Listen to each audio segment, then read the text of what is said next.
পুরাণে 4টি যুগের বর্ণনা পাওয়া যায়: সত্যযুগ, দাপর যুগ, ত্রেতা যুগ এবং কলিযুগ।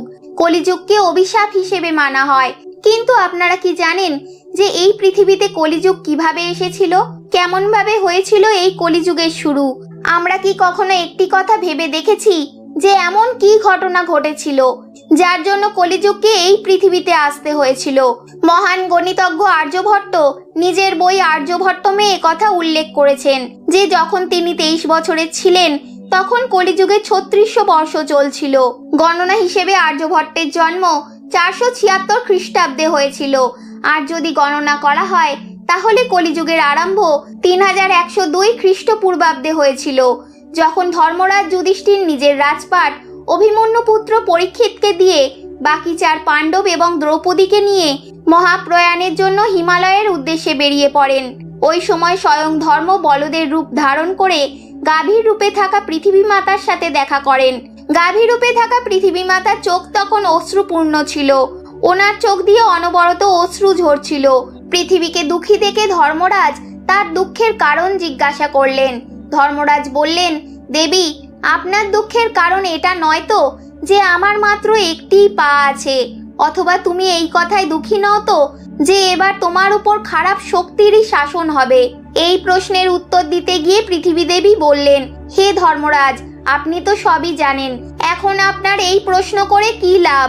সত্য, পবিত্রতা, ক্ষমা, দয়া, শাস্ত্র বিচার, জ্ঞান, বৈরাগ্য, ঐশ্বর্য, নির্ভীকতা, কোমলতা, ধৈর্য ইত্যাদি গুণের স্বামী ভগবান শ্রীকৃষ্ণের শ্রীধাম চলে যাওয়ার জন্য কলিযুগ আমার উপরে কবজা করে নিয়েছে।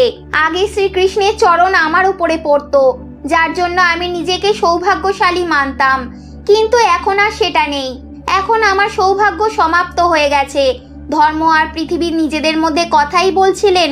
ঠিক সেই সময় অসুররূপী কলিযুগ সেখানে এসে পৌঁছালেন আর বলদরূপী ধর্ম আর গাভীরূপী পৃথিবীকে মারতে শুরু করলেন। তখন রাজা পরীক্ষিত সেখানে পৌঁছালেন। আর যখন তিনি এই দৃশ্য নিজে চোখে দেখলেন তখন তিনি অনেক ক্রোধিত হলেন আর কলিযুগকে বললেন, পাপী, তুই কে? আর এই নির্দোষ গাভী আর বলদকে কেন মারছিস? তুই মহান অপরাধী, তুই ক্ষমাযোগ্য নোস, আর এই জন্যে তোর বধ অবশ্যই হবে। রাজা পরীক্ষিত বলদরূপী ধর্মকে আর গাভীরূপী পৃথিবী মাকে চিনে নিয়েছিলেন। রাজা পরীক্ষিত বললেন, হে ধর্ম, সত্যযুগে আপনার তপ, পবিত্রতা, দয়া এবং সত্যতা এই 4 চরণ ছিল। ত্রেতা যুগে 3 চরণ থেকে গেছে, দাপর যুগে 2, আর এখন কলিযুগে এই দুষ্টের জন্য কেবল 1 চরণই থেকে গেছে। আর পৃথিবী দেবী এই কারণেই দুঃখী হয়ে আছেন। আর এই কথা বলেই রাজা পরীক্ষিত নিজের তরোয়াল বের করেন আর কলিযুগকে মারার জন্য এগিয়ে গেলেন। রাজা পরীক্ষিতের ক্রোধ দেখে কলিযুগ থরথর কাঁপতে শুরু করলেন। কলিযুগ ভয়ে ভীত হয়ে নিজের রাজকীয় পোশাক ত্যাগ করে রাজা পরীক্ষিতের পায়ে পড়ে গেলেন আর ক্ষমা প্রার্থনা করতে শুরু করলেন। রাজা পরীক্ষিত স্মরণে আসা কলিযুগকে মারা উচিত হিসেবে দেখলেন না আর তাকে বললেন, কলিযুগ, তুই আমার শরণে এসে গেছিস, তাই আমি তোকে জীবন দান দিচ্ছি। কিন্তু অধর্ম, পাপ, মিথ্যা, চুরি, কপট, লোভ, দরিদ্রতা ইত্যাদি অনেক উপদ্রবের মূল কারণ তুই। তুই আমার রাজ্য থেকে এখনই বেরিয়ে যা আর কখনো এখানে ফিরে আসবি না। রাজা পরীক্ষিতের মুখে একথা শুনে কলিযুগ বললেন, পুরো পৃথিবীতেই আপনার নিবাস, আর পৃথিবীতে এমন কোনো জায়গা নেই যেখানে আপনার রাজ্য নেই।